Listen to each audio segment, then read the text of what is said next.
One एवं पर्यावरण मंत्री संजय शर्मा का पदभार ग्रहण कार्यक्रम मंत्रालय भवन में विधिवत पूजा अर्चना के साथ पदभार ग्रहण किया जा रहा है। विभाग के अधिकारियों सहित जनप्रतिनिधि भी मौजूद है। सीधी तस्वीरें आपको सचिवालय से दिखा रहे हैं। मंत्रालय भवन में विधिवत रूप से पूजा अर्चना की जा रही है। विभागीय अधिकारियों सहित जनप्रतिनिधि भी मौजूद नजर आ रहे हैं। वन एवं पर्यावरण मंत्री हैं संजय शर्मा। अब वो अपना पदभार ग्रहण कर रहे हैं। दरअसल शुभ घड़ी देखकर, शुभ समय देखकर उन्होंने आज के दिन को चुना और वन एवं पर्यावरण मंत्री संजय शर्मा सचिवालय स्थित अपने ऑफिस में पूजा पाठ करवा रहे हैं। विधिवत रूप से पूजा अर्चना की जा रही है। विभागीय अधिकारी मौजूद हैं, स्थानीय जनप्रतिनिधि मौजूद हैं। उन्हीं की मौजूदगी में पूजा अर्चना कर विधिवत रूप से अब वो अपनी कुर्सी पर बैठेंगे, नई जिम्मेदारी संभालेंगे वन एवं पर्यावरण मंत्री संजय शर्मा। ज्यादा जानकारी देंगे एसोसिएट एडिटर निर्मल तिवारी जी हमारे साथ जुड़ चुके हैं। निर्मल जी, क्योंकि आज शुभ घड़ी और शुभ समय देखा जाता है, शायद आज वो दिन था जब मंत्री संजय शर्मा जी पदभार ग्रहण करना चाह रहे होंगे, तो विधिवत रूप से इसकी शुरुआत हो गई है, पूजा पाठ चल रहा है। बिल्कुल बिल्कुल, जिस तरह से क्योंकि मलमास चल रहा था अभी तक, और मलमास समाप्ति के ठीक बाद आज शुभ मुहूर्त में वन एवं पर्यावरण मंत्री संजय शर्मा अपना पदभार ग्रहण कर रहे हैं। सबसे पहले जब वो सचिवालय पहुंचे तो उन्होंने भगवान श्री गणेश की जो प्रतिमा है उस पर विधिवत पूजा अर्चना की, उनका आशीर्वाद लिया। उसके बाद महात्मा गांधी की प्रतिमा पर पुष्पांजलि अर्पित और अब अपने कक्ष में, जो कि सचिवालय के अंदर जो मुख्य भवन है, इसमें 2108 से लेकर 2114 नंबर तक के जो कमरे उनको लौटते हैं, उस कमरे में विधिवत रूप से वैदिक मंत्रोच्चार के साथ वो अपना पदभार ग्रहण कर रहे हैं। यहाँ पर तमाम जो अधिकारी, खासकर शेखर अग्रवाल यहाँ पर मौजूद है, पीसीसी ऑफ मनीष गर्ग है, अरिंदम तोमर है, अरिजीत बनर्जी हैं, पवन उपाध्याय हैं, तमाम जो अधिकारी हैं वो यहाँ पर मौजूद है।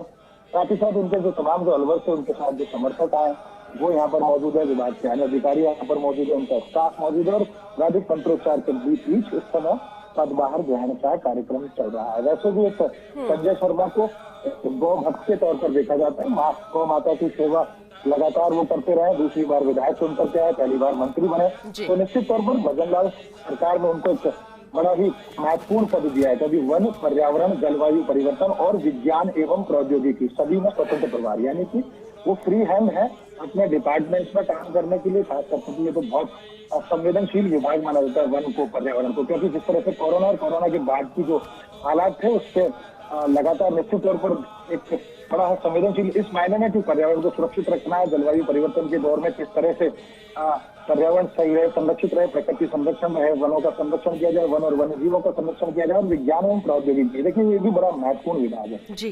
खासकर साइंस एंड टेक्नोलॉजी की बात करें तो ये IT का दौर है, ये साइंस एंड टेक्नोलॉजी का दौर है, तो ऐसे में अब लगातार संजय शर्मा की तरफ से नवाचार देखने को मिलेंगे। और जो उनकी कार्यशैली रही है निश्चित तौर पर वो उनमें से है जो 18 से 20 घंटे लगातार काम करते हैं एक दिन के अंदर, तो उनके साथ पर उनको भी लगातार इस तरह से रहना होगा। देखिए ये वैदिक मंत्रोच्चार का दौर चल रहा है, मंत्रोच्चार के बीच संजय शर्मा पूजा अर्चना कर रहे हैं।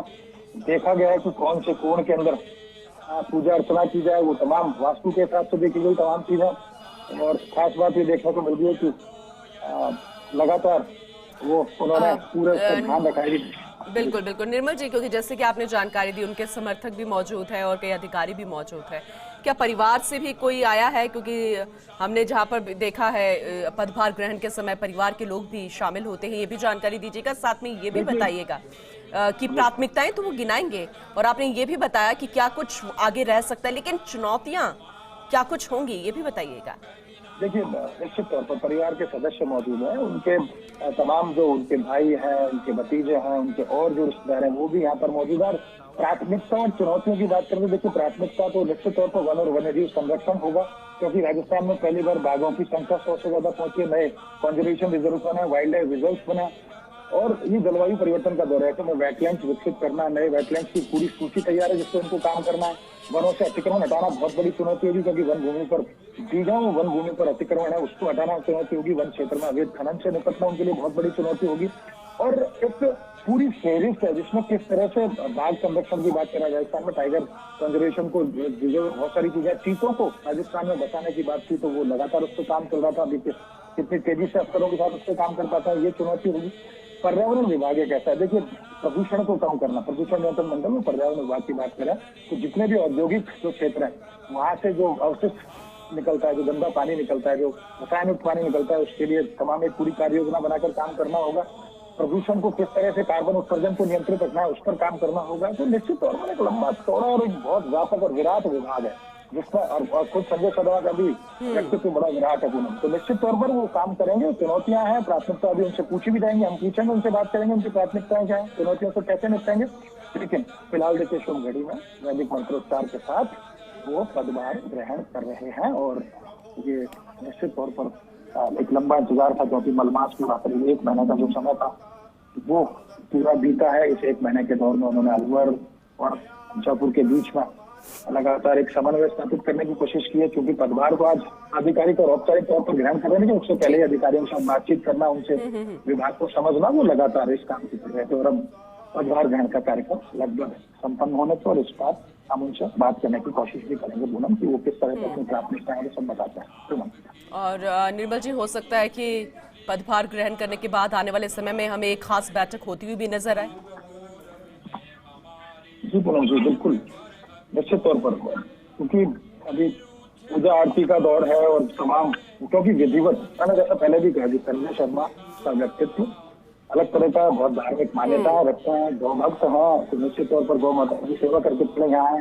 उसके बाद आते भगवान श्री गणेश की पूजा अर्चना की, महात्मा गांधी को पुष्प अर्पित किए, और बाहर का जो माहौल है उसमें सब जूते उतार करके सब उनके कक्ष में गए, यानी कि उनका एक धार्मिक सा वातावरण बन पड़ा है। तो ऐसे धार्मिक से वातावरण में निश्चित तौर पर बिल्कुल निर्मल जी, जैसे कि आप कह रहे हो